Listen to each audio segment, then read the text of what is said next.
Every year, millions in the U.S. receive tissue grafts, according to the Gift of Life Michigan. One of these people, Jennifer Bennett of Muskegon, survived a fire pit accident in the fall of 2022. As Fox 17's Olivia Yatuma reports, Jennifer's life was saved by tissue donors after more than a quarter of her body was burned. Yeah, Sam, I sat down with Jennifer today, and she tells me roughly 35% of her body was burned, both third and fourth degree burns. And she reflected on that day, and she says she asked herself if she'd even survive to tell her story. All of a sudden, it exploded. And I just remember seeing the fireball coming at me. In a moment, Jennifer's life flashed before her eyes. I was terrified, just terrified. I really didn't know if I would live. As she stood beside a backyard fire pit, her father-in-law poured gasoline onto the fire. The rest was a blur. About my ankles up were my burns, all the way up to my thighs. And then my hand, I got this hand, was really burnt quite badly. My palms were gone.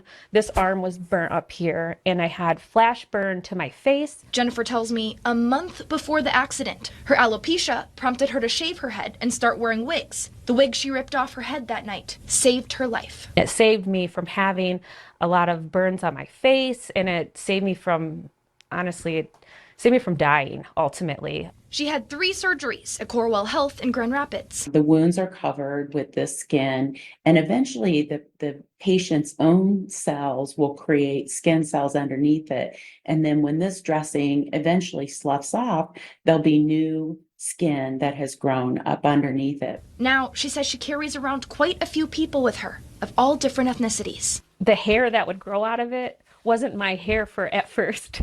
It was the other people's hair. So it was just an interesting experience that I never really even knew about. Jennifer was given new skin and a new life thanks to her tissue donors. Just a beautiful thing that somebody could give me my life and that I get to be with my kids. It's a beautiful thing. And I'm just so thankful.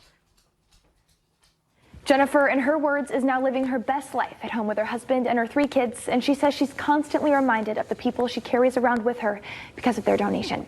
For more information on becoming a donor and on Gift of Life Michigan, head to our website at fox17online.com.